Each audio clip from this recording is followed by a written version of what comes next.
Telugu Desam party వ్యవస్థాపక అధ్యక్షులు మాజీ సీఎం దివంగత నందమూరి తారక రామారావు 103వ జయంతిని పురస్కరించుకుని మాజీ ఎంపీపీ మైనేని రత్నప్రసాద్ ఆధ్వర్యంలో అమృతలూరులో పలు సేవా కార్యక్రమాలు జరిపారు. మండల కేంద్రం అమృతలూరులోని ఎలవర్రు రోడ్డులో గల ఎన్టీఆర్ కాలనీలో మార్చి నెల 13వ తేదీన శుక్రవారం ఎస్టీ సామాజిక వర్గానికి చెందిన గున్నం నాంచరయ్యకు చెందిన పూరీలు అగ్ని ప్రమాదంలో పూర్తిగా దగ్ధమైంది.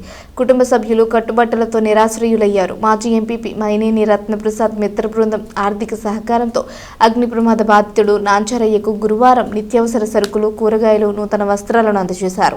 ఇదే క్రమంలో గ్రామస్తుల శ్రేయస్సు కోరి పర్యావరణ పరిరక్షణకు గ్రామంలోని కాళీకృష్ణ మందిరంలో కుట్టు శిక్షణ నేర్చుకుంటున్న మహిళలకు రామఫలం, లక్ష్మణ ఫలం మొక్కలను పంపిణీ చేశారు. ఈ సందర్భంగా ఎన్టీఆర్ సేవలను కొనియాడారు. కార్యక్రమంలో గ్రంథి సురేష్, మల్లెపెద్ది సర్వీజీ, వెనుగళ్ల దివాకర్, పరుచూరి శంకర్, శోభన్ బాబు, బడుగు అనిల్ కుమార్, ఉషా పాల్గొన్నారు. మరి ఉన్న కొద్దికి క్యాన్సర్ రోగం అనేది ఇంకా పెరుగుద్ది. ఎందుకంటే రసాయనిక ఎరువులు వాడకం కానీ, మనం ప్లాస్టిక్ వాడకం కానీ, వీటన్నిటి వల్ల క్యాన్సర్ రోగం పెరుగుద్ది. అయితే దానికి భయపడాల్సిన పని లేదు.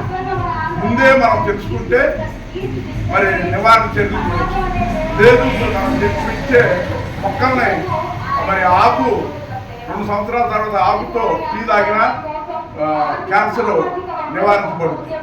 మరి దీనికి వచ్చే నెలలో మేము ఇంకా నందమూరి బసవతారకం ఎన్టీ రామారావు గారి సతీమణి గారి పేరు మీద క్యాన్సర్ హాస్పిటల్ నుంచి వ్యాను అంతా తీసుకొచ్చి స్టాఫ్ వచ్చి మరి పరీక్షలు కూడా చేయడం ఈ ప్రాంతంలో జరుగుద్ది.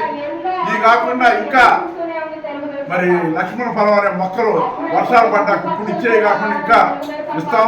ఇప్పుడు గోవాడ మన ఊరికి ఇవ్వడం జరుగుతుంది.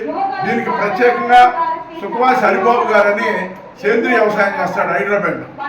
ఆయన ప్రత్యేకంగా వారిని చెప్తే ఇప్పుడు అర్జెంటుగా వాడికి మనకి కొన్ని మొక్కలు పంపారు. కాబట్టి మీరు సాధ్యంత వరకు క్యాన్సర్ లేకపోయినా మన ఇంటి దగ్గర మొక్క పెంచుకుంటే పర్యావరణం బాగుంటుంది. మన దగ్గరలో ఎవరికైనా అనారోగ్యం ఉంటే వారికి ఈ ఇవ్వడానికి బాగుంటుంది. కాబట్టి మీరు చెప్పి మరి ఈ మొక్కలను తీసుకెళ్ళి జాగ్రత్తగా పెంచేవాళ్ళే తీసుకెళ్ళండి. మొహాటం ఉంటుంది. ఇది చాలా ముఖ్యం. దూరం నుంచి తెచ్చాం. మరి ఇంకా వర్షాకాలంలో ఇంకెవరికైనా కావాలన్నా కూడా మరి మీరు తెలుసుకుని చెబితే మరి మీ టీచర్ గారికి ఇది భవిష్యత్తులో వర్షాలు పడ్డా